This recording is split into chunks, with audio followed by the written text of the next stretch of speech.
Hello everyone, welcome. Today we will talk about balance in relationships. Are we ready to go? Let's do this. Okay, when we look into some of the unhealthy patterns in relationships of today, and it could be any kind of relationship, but I will be primarily focusing on romantic relationships for this discussion.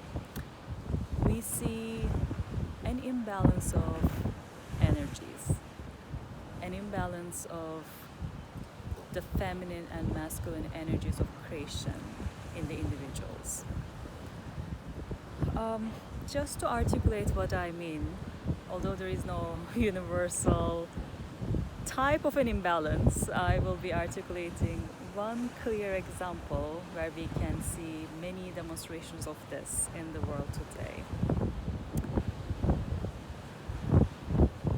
When you speak with men, their main frustration in relationships is really freedom.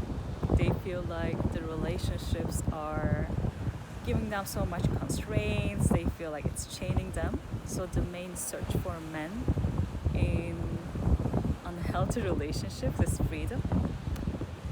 And for most of the women, it's the search for security, search for safety. And just because of that, they are swinging to the other side of the spectrum and clinging too much to the men, thus making the men feeling like they are in need of more freedom. And here I'm just talking about men and women, just to articulate some examples of these energies. It could be just anyone leading with dominantly masculine or dominantly feminine energies in this manner. And although the external reflections of the imbalance is different for both sides, for the woman it's towards more attachment or clinging or chasing. For the man, it's mostly avoidant type, escaping and not appreciating or acknowledging. But it's the same energy reflected in different ways. It's the same imbalance of the internal energy, just reflecting itself through two different spectrums. And some say that there are some biological reasons behind it, like women having some precious eggs to protect and select the right man for her life and security, while the man on the other side could be more generous. I'm not into that camp, but anyway, so there are some biological explanations behind these general tendencies that we see in human beings or human relationships in general. For me, actually, when we look deep enough to really understand where these imbalances are coming from, it ultimately goes back to an imbalance of internal creation energies that we have in us. How do we balance our inner feminine and masculine energies and find what we are searching outside, inside first, so we have healthier connection with others who have gone through the same process, instead of using others to fill our own gaps. What I mean by that, so let's use the same example that I shared. In the example of the woman case, most of the women are searching for that security, that feeling of attachment I would say the current expression is unhealthy, but healthy attachment. They are asking for some sort of intimacy, but the lack of that is actually coming from the internal self, out of our individual needs for self-love. If we can find the external security, safety that we are looking within the partnership of a man internally, by grounding us through different healing practices, and if we can find that security in us, that gives us a healthy ground for our own existence, So we don't actually need to cling to another human being just to feel safe when we are going through our fears or vulnerabilities as a human being. So, with that context, attachment or unhealthy attachment or clinging to someone else in a romantic relationship, which is the dominant pattern that we see in most of relationships today, is actually a symptom of an underlying issue of an imbalance in the person who is actually searching for the unity of the soul inside and lacking that grounding safety internally. But if the person really takes time to find that inner balance themselves through different healing modalities, and there are many, like I always say, but my path has always been yoga, so I will promote yoga here once more. It gives you the safety and groundedness and some sort of safe confidence to exist in the earth without really validating your existence with someone else. So you are not dependent on someone else for your own safety and security internally. And that actually gives you such an amazing grounded space to get into the healthier relationships that you deserve, that resonates with you. That's the, I would say, clingy feminine side of the story.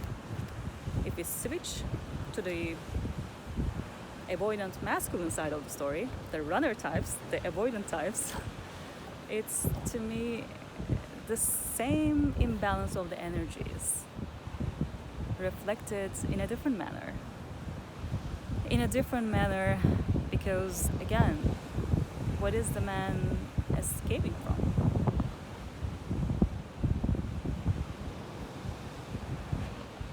Their own fears, their own doubts, their own questions in their minds. And the ultimate solution for that is the same: self-love.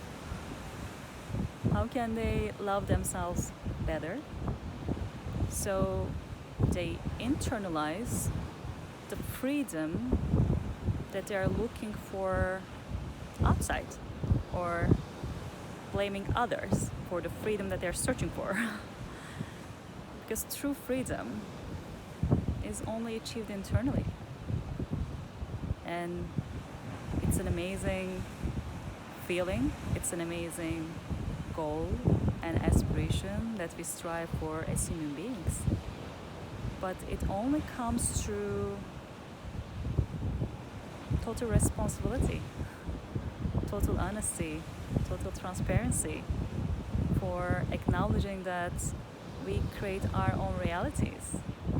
And if we are escaping from something, and if we are searching for freedom, that means that there's still something in us asking for our ownership, asking for our transparency to see, to acknowledge first, and to transform next.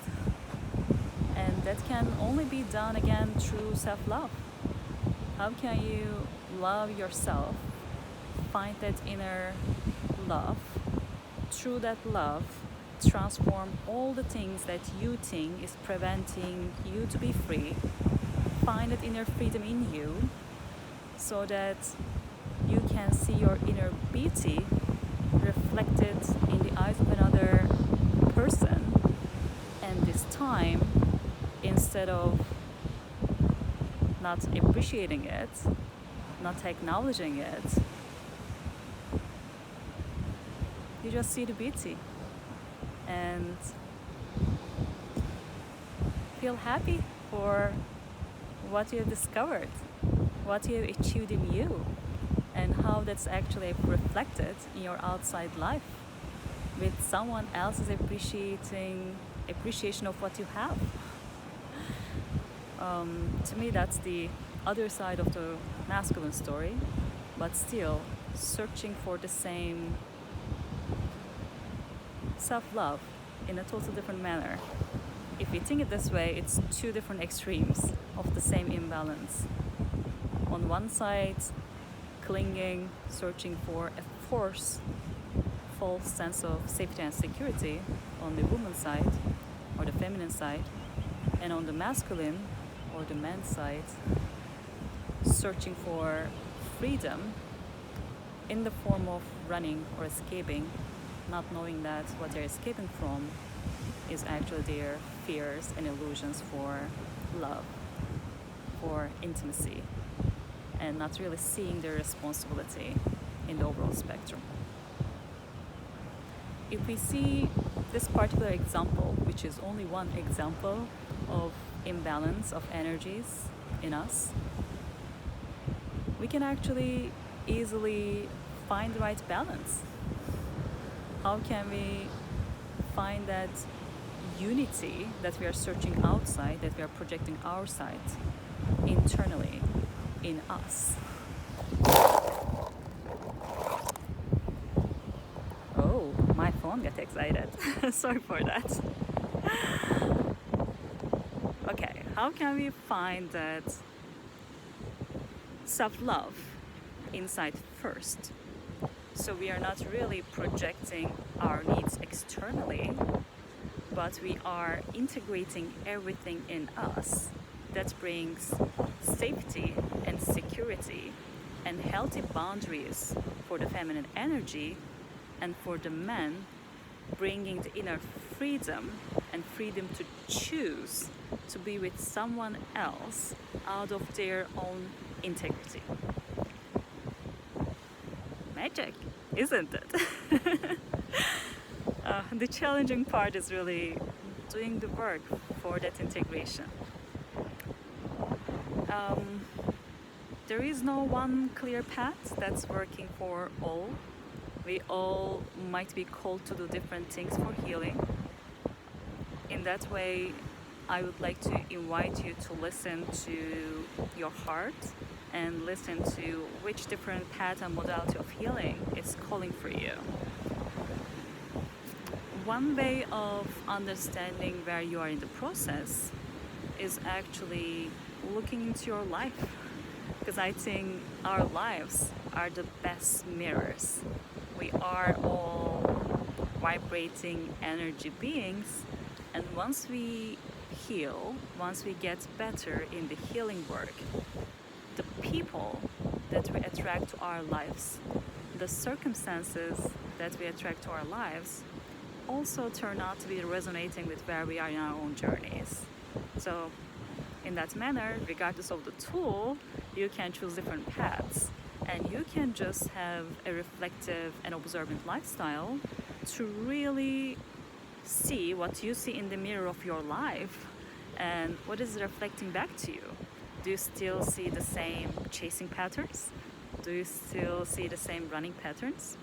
Or are you getting better for finding your inner sense of security, sense of freedom, and from that point, connecting with others, be in the form of romantic relationships or be in the form of any kind of human interaction, not out of need, but out of want. If we can reframe the challenges in this way, life is actually bringing us a lot of opportunities for further growth. And yes, probably we all have gone through many failures, troubles in life. But if we can also reframe those as steps in our journey, as gifts of the universe, guiding us towards the right direction so we can heal, we don't need to be afraid of those fears, failures anymore, because those were literally invitations on our path that was asking for our transformation. And once we do the transformation, once we dedicate ourselves to the healing journey, we have all we need. We have us dedicated to the healing journey, dedicated to healing our wounds. And each and every day, we do better, we unite more, and with that harmony, we spiral up. We turn out to be the individuals who we are meant to be. And if we are dedicated to that journey, and if we optimize for that, life will bring the right people, the right connections, the right opportunities for further growth. And this time it's going to be different. This time it's going to be different because it's not going to be out of our wants or particular needs. This time it's going to be gifts for all the work that we have done and all the work that we are ready to do more with joy, with celebration. Well, I think that's it for today. It has been a long chatty discussion once again, but I hope this was able to give you a different perspective for the right balance in relationships.